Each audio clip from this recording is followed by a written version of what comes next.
This is my like girl room. Yeah. With all the nice things in it. I'm Rio.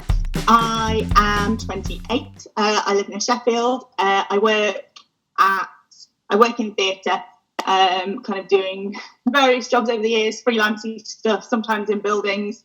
And then I'm also finishing up my PhD part-time in English at the University of Liverpool. But I moved to Sheffield for a job. I live here with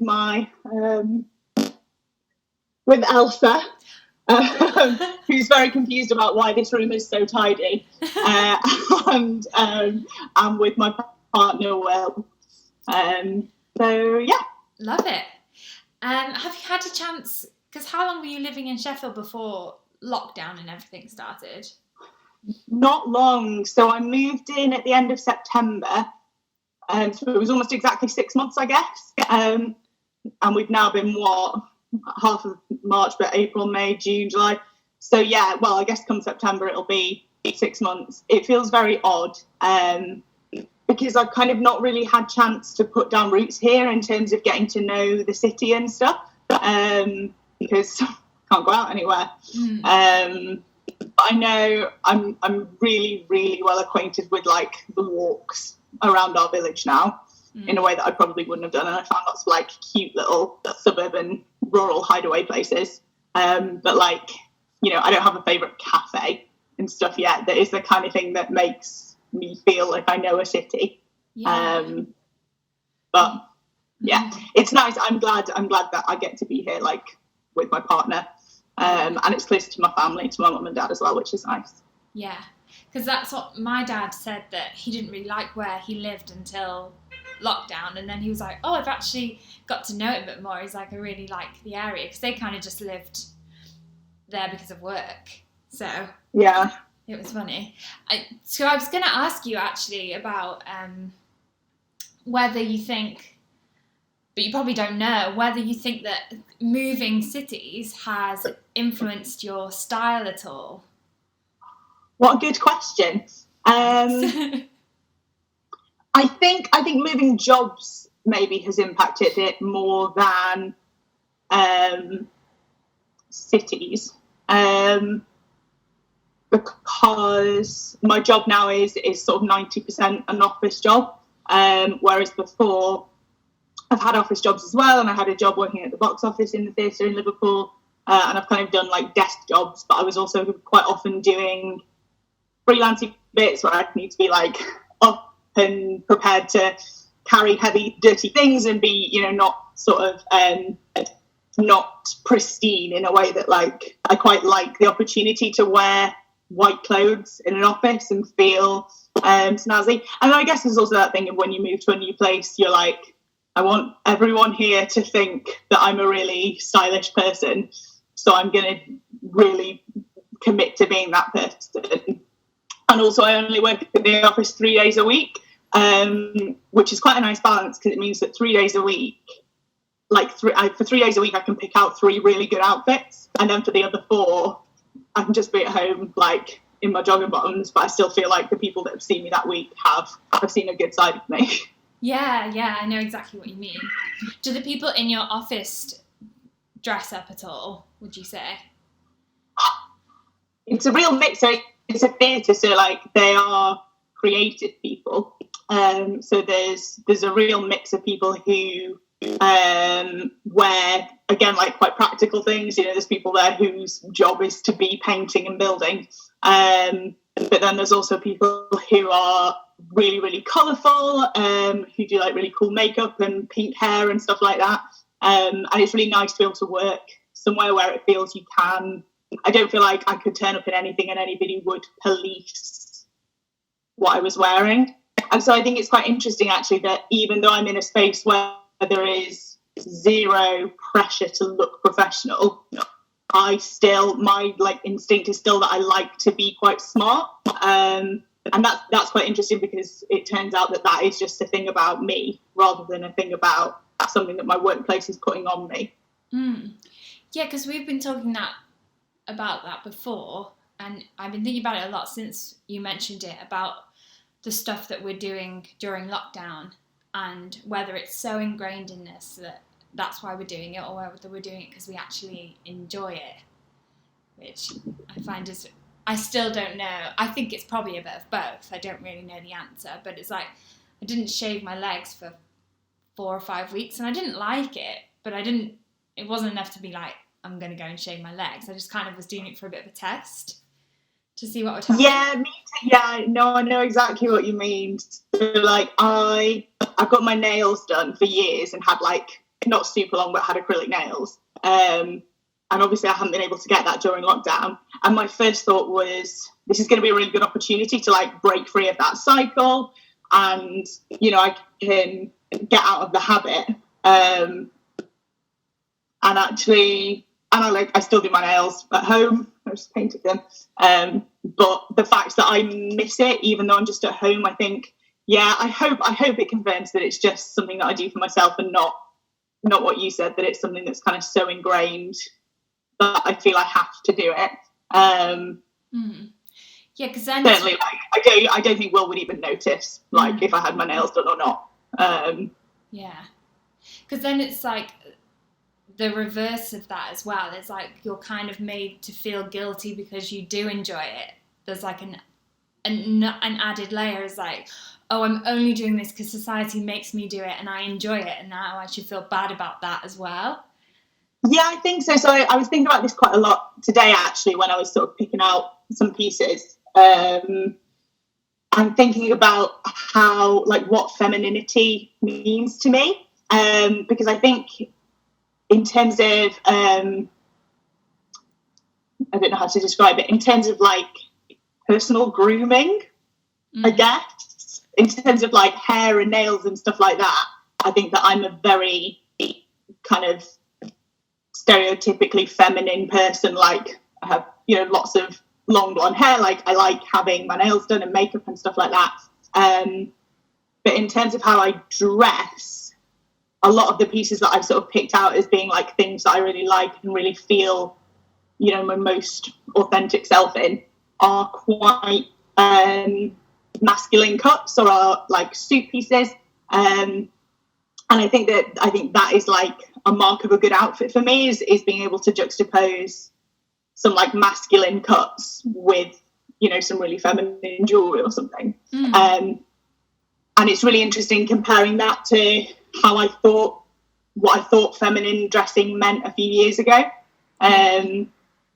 Yeah, I was also thinking how the way that I want to dress, even though it is quite creative, I'd say, or, like, you know, I wear lots of bright colours, but then I am lucky enough that the way that I want to dress and express myself is really acceptable society, and I don't know how that would work. Like, I can't imagine how it would feel to want to dress a certain way and for it not to go down very well with other people.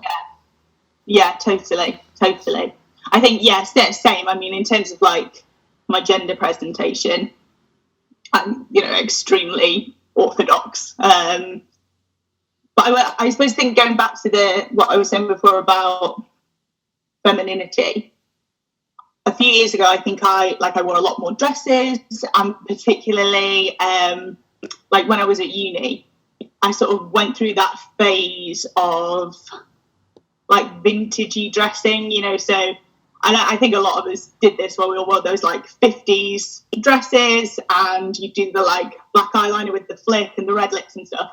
And I think, and, you know, like, no shade on that as a look, some of my best friends still wear that.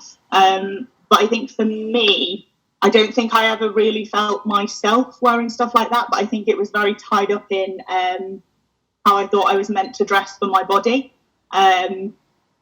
So I'm 5'9", I'm a size 18, like, I have big boobs, big thighs, and I think growing up, like, oh God, what was it? Was it Trinny and Susannah? Did you ever watch Trinny and Susannah? Yeah. It was dreadful.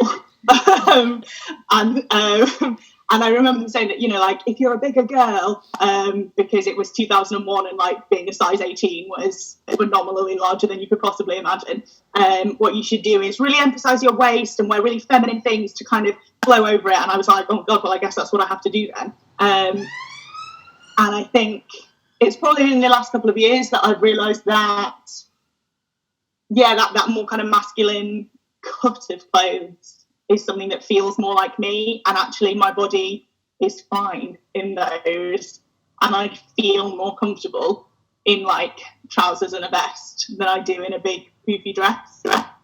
Yeah, which I think leads us on really nicely to your first item then. Let's see one of these pieces that you're talking about. Yes, what do you want to see? Something that you love. Okay, so I picked out, it is a dress, actually. Okay. But it's like, I call it my sack, because it's just like, it's just a sack. Cool. But I love it. Like, this is that dress that, you know, when you feel shit and you're like, I have nothing, I look awful in everything.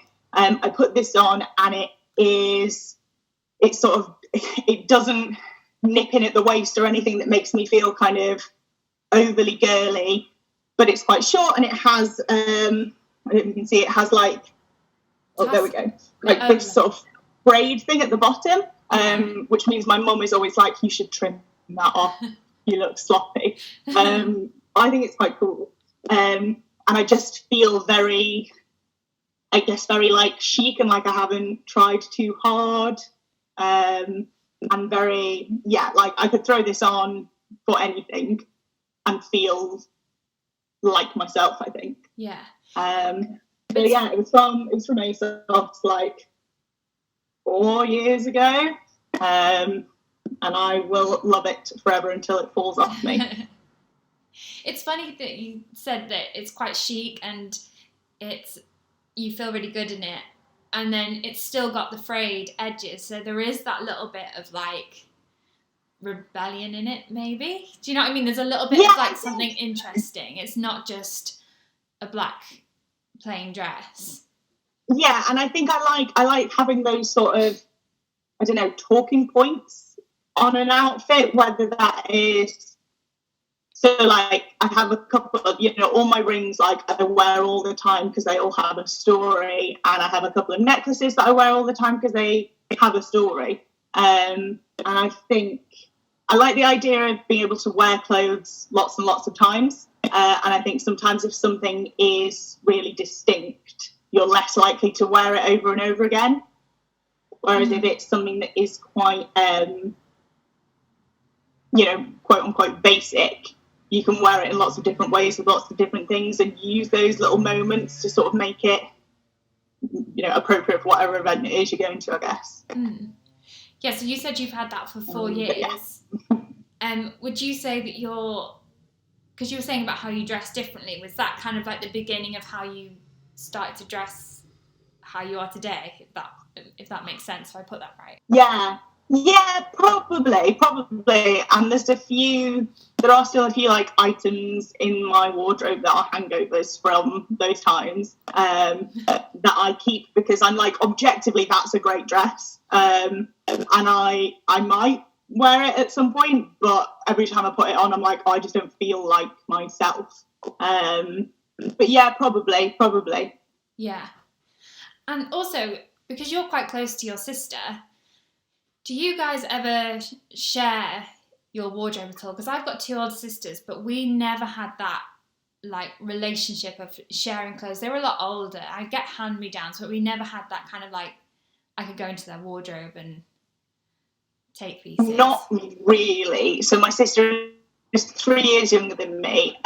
She's quite a lot taller than me. She's like 5'11" and a half, and has always been slimmer than me. And so certainly, and I don't even know whether this is like objectively true, but growing up, I always had it in my head that I was like, well, George's clothes won't fit me. So why even bother? And I think growing up, I think we're both quite strong characters, and I think like as teenagers, a lot of the way that we showed that was by being consciously different to each other. But now that we're older and we are super close, it was really, she's in New Zealand at the moment, but until recently she was living in London, and I went and stayed with her, and it was freezing because it was Christmas, and so she was like, do you want to borrow a jumper? And I remember in my head even now being like, oh God, she's going to give me a jumper and I'm going to stretch it, and she gave me this jumper and it absolutely didn't, like it fit me just fine. And it's so interesting, those like perceptions that probably were planted in my head when I was like 12 or 13 and she was 10. So like, of course she was smaller than me, like she was meant to be smaller than me.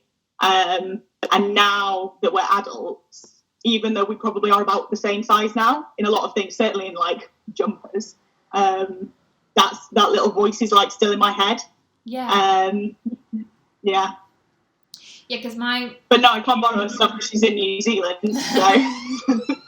So selfish. Yeah, my brother... Yeah, very rude. When she went, I was like, oh, I bet there's loads of stuff you can't take with you, so maybe you should give it all to me. And I really thought I was going to get a great haul of stuff out of it, but it's just gone into storage at my mum's, so... Oh, no. I know. I keep thinking maybe I could go around and just, like, steal a few pieces, but she would know.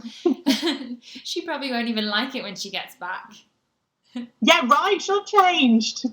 Yeah, do you think there's anything that, well, maybe it was just starting work, but is there any other points where you've thought in your life where you've significantly sort of changed your style overnight?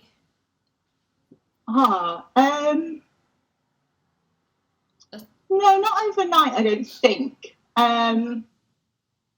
I think, like, you know, there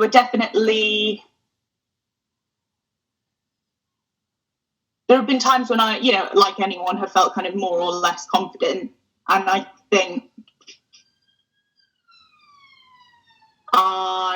certainly as a young teenager, as like 13, 14, felt that the way to deal with not feeling confident in my body was to wear like massive jumpers that covered everything up, baggy jeans kind of thing. And then when I was like 15, 16, I got super confident. Like, again, looking back, I don't think I really changed, but in my head at the time, I was like, I got hot. So then there were a few years where I felt really confident to wear quite feminine things and things that were really in contrast to the way that I dressed when I was 13, 14.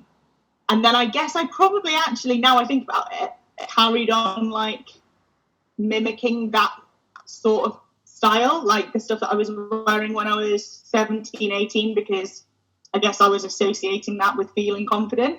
And then 10 years later, when I'm obviously like a very different person, I was maybe still trying to dress in that way, you know, that kind of like boho thing that was a big thing when we were like 18, 19. I still like catch myself looking at things like that, because that was the kind of thing that I liked when I was 17, 18, and I guess I felt really good about myself then. So I'm trying to continue that, even though that's not probably who I am now. Yeah, I know what you mean, because I will look at things and have to kind of tell myself that I don't like that anymore, or I don't wear that. And there's lots of things that I know wouldn't suit me, but I kind of would want. And I know they'll just sit in my wardrobe, or I'll put them on and feel terrible. So it's kind of like looking after yourself as well. It's this form of self-care in a way, not buying stuff that's going to make you feel rubbish. I'm also really bad for doing that thing where you see somebody else wearing something and you're like, well, if I wear that same thing, I'll look exactly like that person. And of course you don't. And you're right. It's just sort of, you know, you're just punishing yourself by comparing yourself with somebody that doesn't even look better than you, but just looks very different. And then that thing, that dress just hangs in your wardrobe forever because it was never right for you in the first place. Yeah, definitely. So have you got something there that you find tricky to style? This was really smoothly done. That was a good segue. So it's kind of the epitome of like everything that I've already said. I feel like, having said what I've said, you could go into my wardrobe and pick this out as something that I never wear. It's this dress. Ah, that's cute. Which is like, it's lovely. It's so nice, and I know that it's nice. I think I bought it it was maybe my mum's 60th or something like that a couple of years ago. I've worn it once. It was quite expensive. It was from Debenhams, I think. J by Jessica Conran at Debenhams. Yeah. And I remember at the time being like, it's an investment buy. I'll wear it to loads of weddings, and I haven't because, it's everything I've said. It's that kind of 50s silhouette, very girly thing that I love on other people. I think that's it. And I saw it on a girl on Instagram and was like, I'll buy that dress. Yeah. And it looked great on her, but I'm not her, so it didn't feel right on me. I've always found dressing for occasions and weddings quite difficult because maybe it's just not my style. And I remember thinking back to when I was younger and buying those kinds of 50s silhouettes kind of dresses, and just not being right in them. And I think it's because I love things that are really, really feminine or quite dressy dresses, but then also I have to contrast it with something else, like a trainer or so that's why I find it really difficult to dress up for things like that. It just feels so weird to me. And I also don't like being told what to wear to something. I find that, and as soon as it's okay, well, you've got to go and be really smart now, I want to be really casual, whereas I could have worn a dress that you could wear to the wedding, to the shops yesterday. Yeah. I sort of feel like I've settled into two and only two modes of dressing, which is, I feel like most of my stuff that I wear to work, I could probably get away with wearing to a wedding if I put some heels on. And then, or there's pajamas and jogging bottoms and very, very casual. And I kind of, again, I think maybe that comes from feeling able to wear more smart stuff in everyday life. I think it's something you said once where you were like, why am I saving this thing for a special occasion? If I like it, I should just wear it. And I think that rings really true. Also, I think sometimes you can spend a lot of money on a wedding outfit, and as soon as you spend a lot of money on something, it carries a huge amount of pressure, and you feel like, I have to love this outfit because I've spent money on it. And anything that you put pressure on, it's never as good as you need it to be. Yeah, that's so true. And I was wearing dresses I wore to weddings and then wearing them to other weddings, and I survived. I lived to tell the tale. It was okay.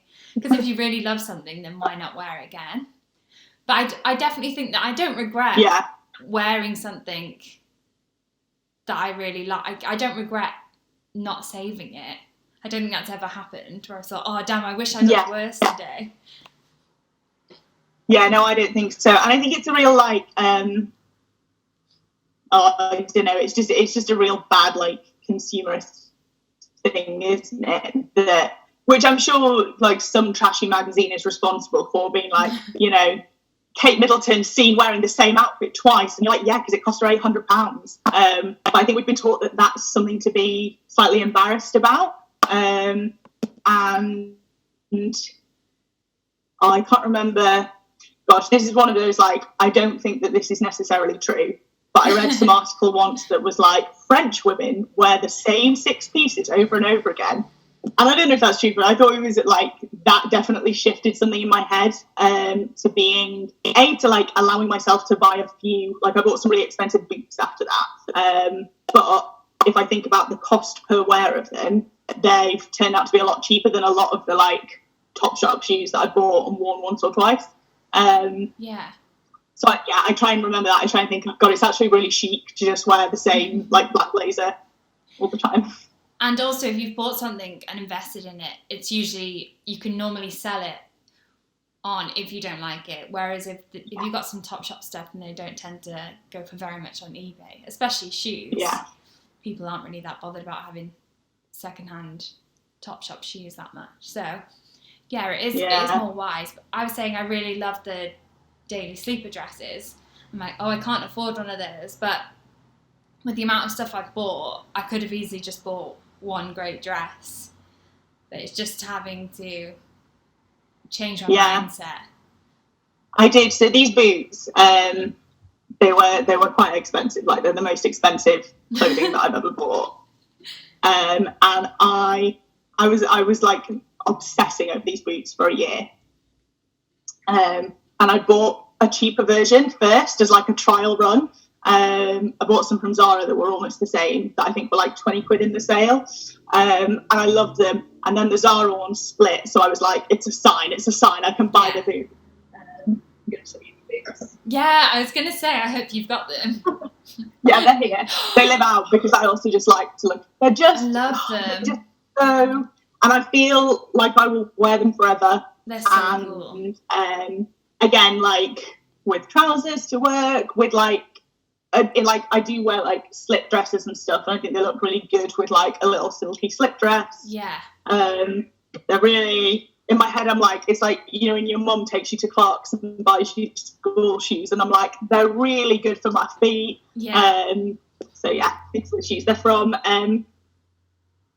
Gucci, London. I don't know how to say it. Gucci. But they're great. Good. I would buy them again. Yeah. They're very Emma Louise Connolly. Yes, I love her. I bought the hair crimper that I've used today, literally because she bought it. And that was a good purchase. That wasn't one of the ones that I regretted buying because someone else did. Because I can't curl my hair. I've never been able to curl my hair with straighteners, or even with a tongue. Like, it just falls out. My hair's very heavy, but this does seem to hold. Yeah, it really suits your hair. I love the mermaid waves. Thank you. Great. I also did, against better advice, I have bleached my own hair in lockdown, and it looks fine, but there are a couple of bits that are kind of patchy, and I feel like if it's not, when you have like some texture in your hair, it covers up the patchy bits of dye a bit more. It sort of blends them in, whereas when it's straight, it's like there's just a random like platinum blonde bit here at the back. And it's in the back, so no one needs to know. Yeah, it's fine. No, if you can't see it, no one else can. That's a rule. Exactly. Like, literally nobody can at the moment, actually, because I'm at home. And I just make Will walk in front of me at all times. So. Yeah, that's so funny. So do you have your random item then? Yeah, I do. Well, I cheated and I picked two because I know you said it didn't have to be clothing, but it is really, really random. So I have a slightly less random clothing version and a really, really random one. I'm excited. So, show whichever first. Whichever one you want to do first. Okay. Well, I'll show you the clothes one first. So I picked this as random because I think it sort of goes against I don't want to say rules for myself, but it goes against the things that I've said in terms of things that I usually like and feel myself in. But for some reason, it just feels great. It's a jumpsuit. Oh, I love like that. Like a wide leg jumpsuit with this star pattern on it. I would think that's very you, though. Do you? Yes. I think I don't normally wear patterns, but maybe I do. But I love this because I guess the cut of it is quite, like, I like a wide leg trouser. It's quite low at the front, which I like because that's sort of a little like cheeky feminine thing. And I like because I wore that the first time that I went on it wasn't really a date, but the first time I went on a date with my with Will. And he came round for dinner and I wore it with a chunky kind of beige jumper. And I remember thinking, like, if the day goes well, I'll take off the jumper and then I'll have this like silky logo thing underneath. But if the day goes badly, then I'm keeping the jumper on. Yeah. And I took the jumper off. So that was that one. And then this is a new to me during lockdown item.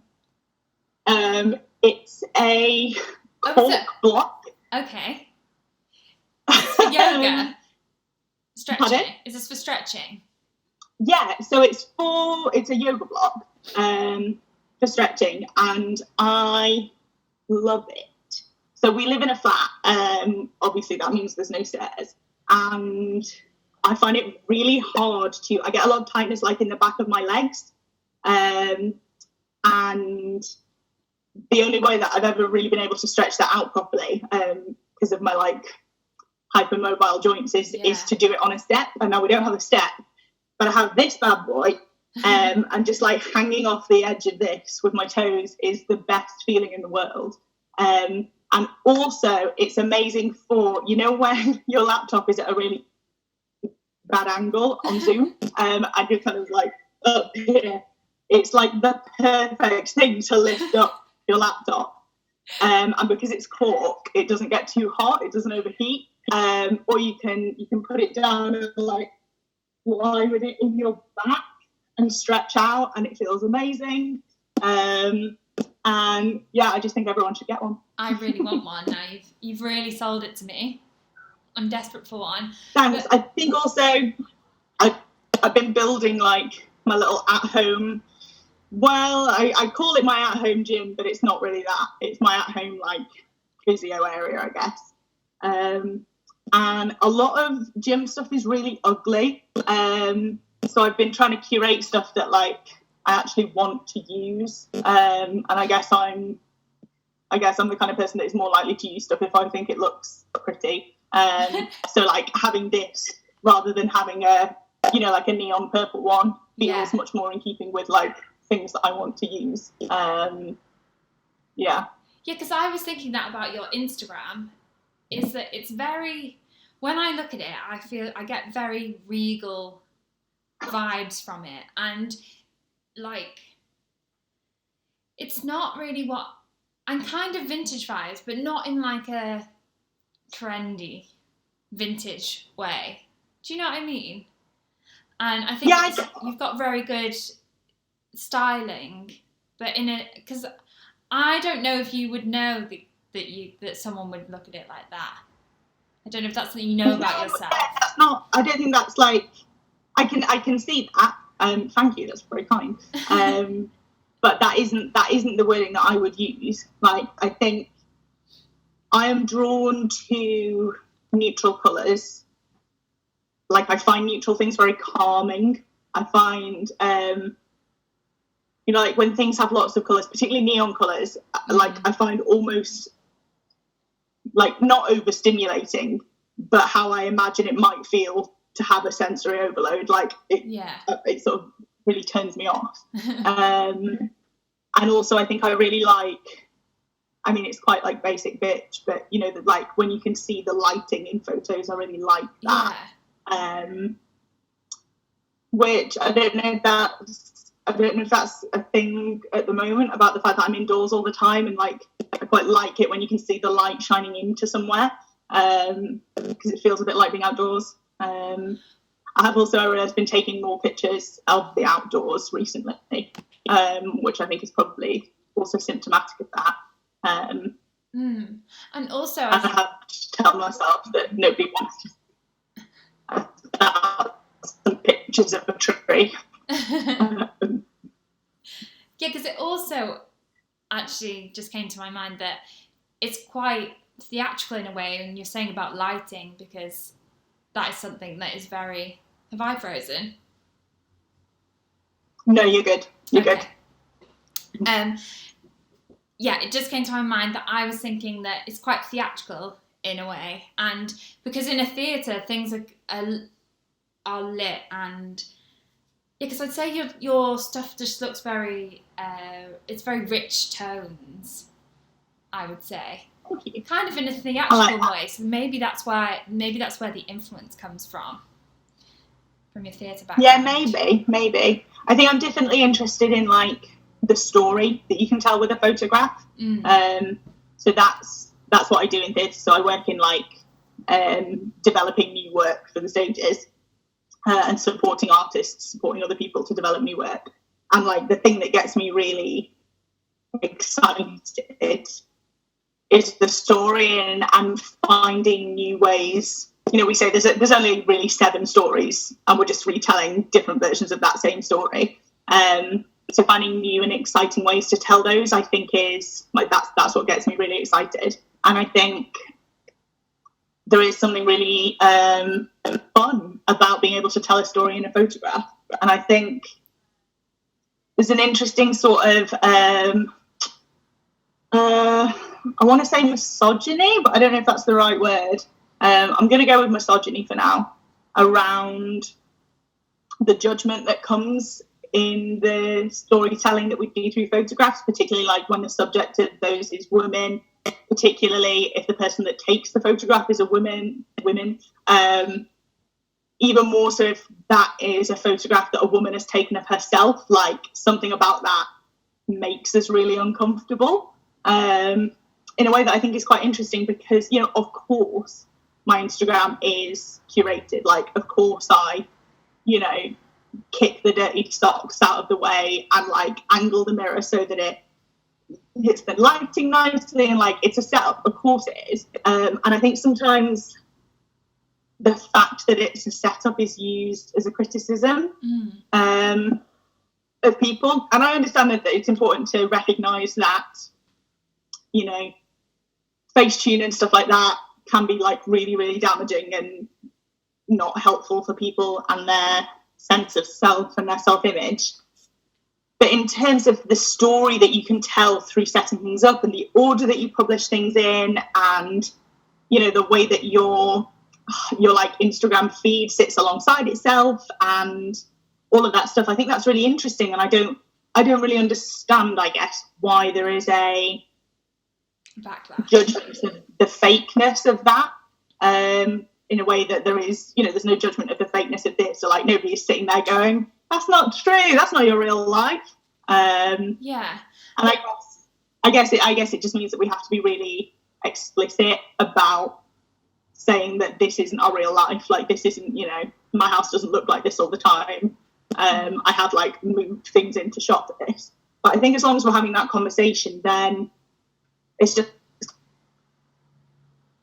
a place where we can make interesting and aesthetically beautiful things. And like any art, I guess, it's a place where we can have conversations about things. And I really love that.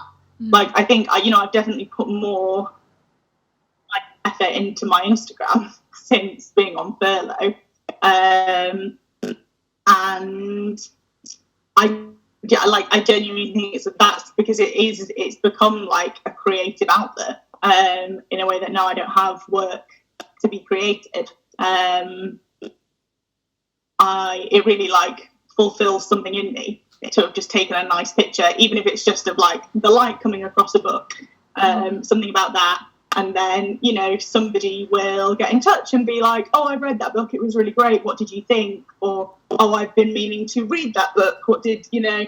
And it's just about starting conversations, isn't it? Yeah, which is really nice. And it's because if you're watching TV, you wouldn't get a sign to say, or you wouldn't get any backlash being like, oh, well, was the colour messed with? Was the thing edited?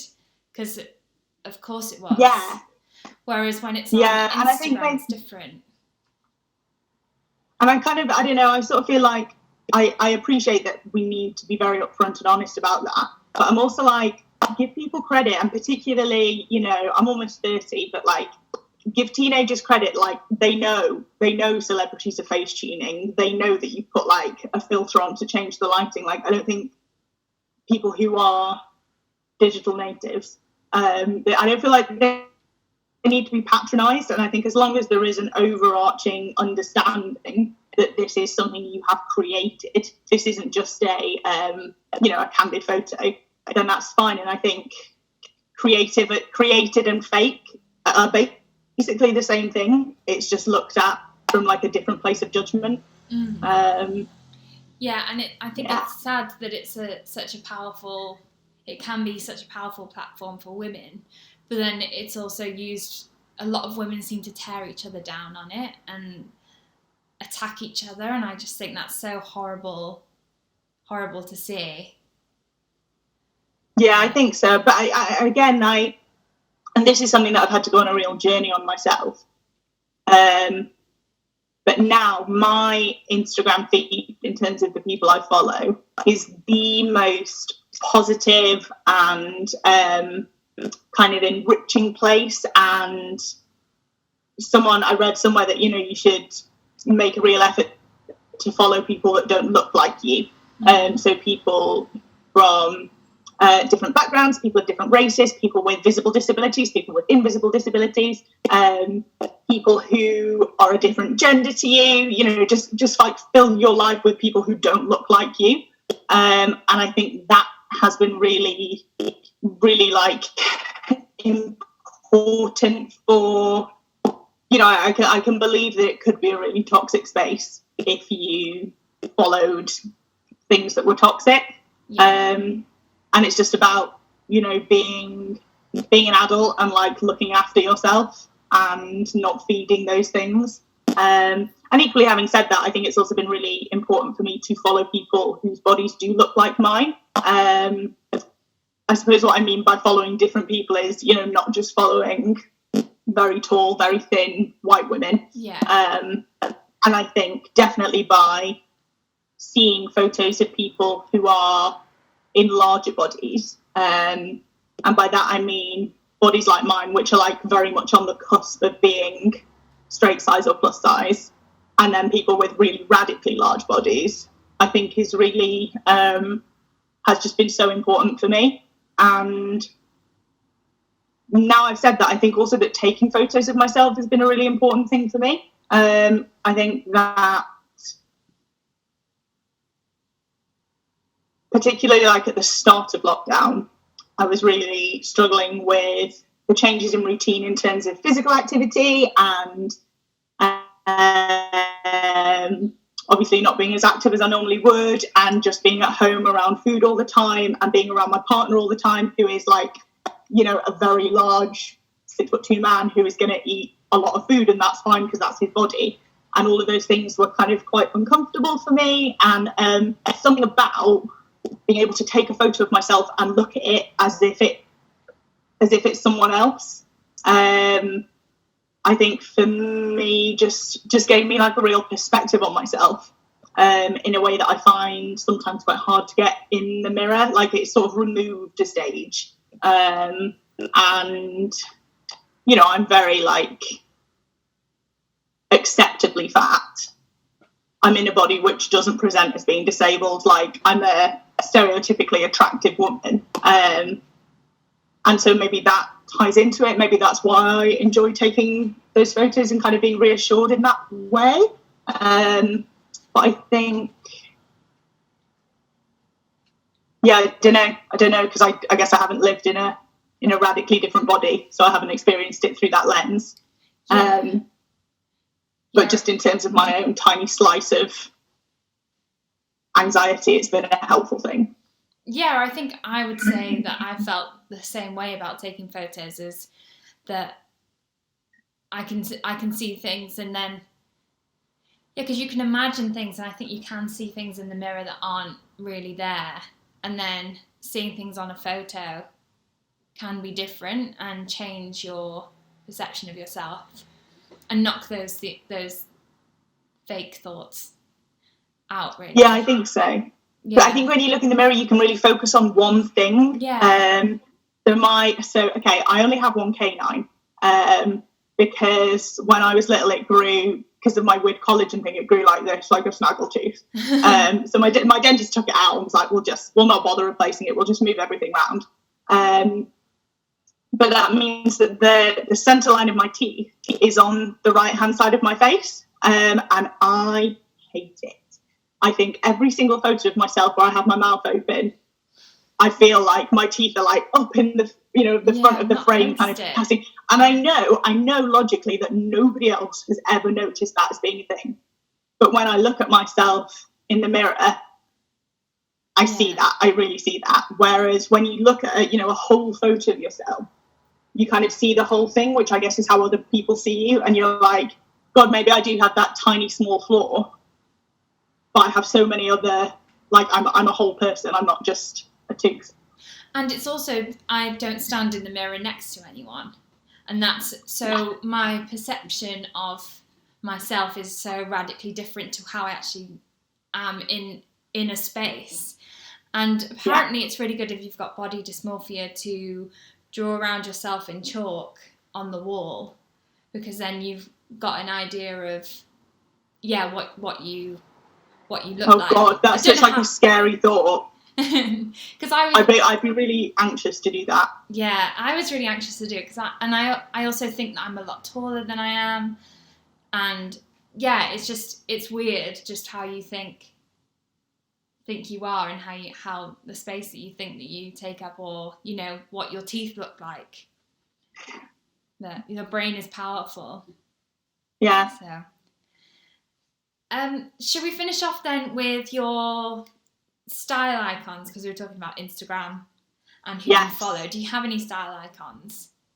Yeah, I love, if I had to pick one person, it would be Brittany Bathgate. I just think, again, like, I think her feed is what I kind of strive for, in that just looking at it is just such a calming space. And I think there's a lot of negative space in her images, like there's a lot of kind of blank background, which is definitely something that I don't really do, but maybe I might play with doing that a bit more. But I think she wears really sort of interesting silhouettes. Like, all of her outfits are really interesting, but they're not like fashion-y, as in, like, they're not like in trend, in fashion, in a way that 6 months from now they'll look dated. They are timeless, I guess. And also, again, like, her palette is very neutral, and she sort of juxtaposes very masculine and very feminine things together in a way that I think just looks really, really cool.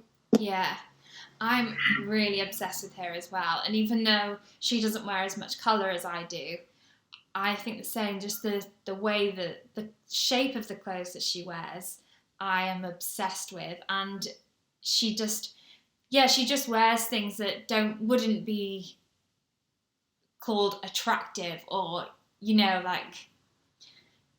not wearing it to, like, make her body look any nicer or any better. It's just a really cool shape. It's more like putting art rather than, I absolutely love her. I think she's amazing. Yeah. So I love her. I really like Stephanie Yeboah, who's an influencer, who she wears a lot of colourful stuff that I probably wouldn't wear. But I think because her body is quite a similar size to mine, I really like seeing the way that things look, and I have, like, bought quite a lot of things that I've seen her wearing.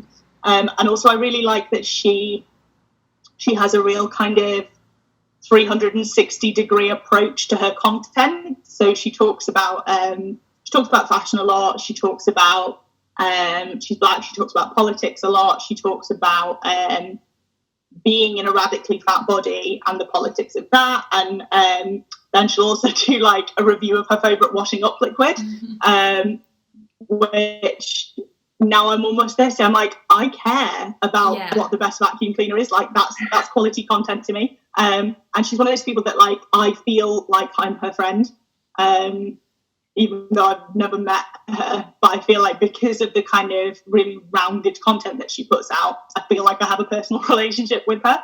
So I really like her. I read an article today about that, actually, and I can't remember the word for it, but there's a name for that type of relationship where it's basically one way. And we used to get being a stalker. Yeah, and we used to get it when we'd see, maybe you saw a guy that you fancied that came into uni, and you'd kind of, like, imagine what he did or whatever, and you'd be having this one-way relationship with this person that doesn't know who you exist. And that's now what we have with the people on the internet and with influencers. It was really interesting. Yeah. So, well, yeah, that's amazing. So thank you so much for being on Life in Clothes. Thank you for having me. It's been really fun. I've really enjoyed it. I love talking to you. And it's good because we're friends, so. We are friends. I wasn't sure whether I was allowed to say. I know. And I also get that when it's like, I'll say George or my boyfriend, or I'm like, oh, I don't know. I don't know where the boundaries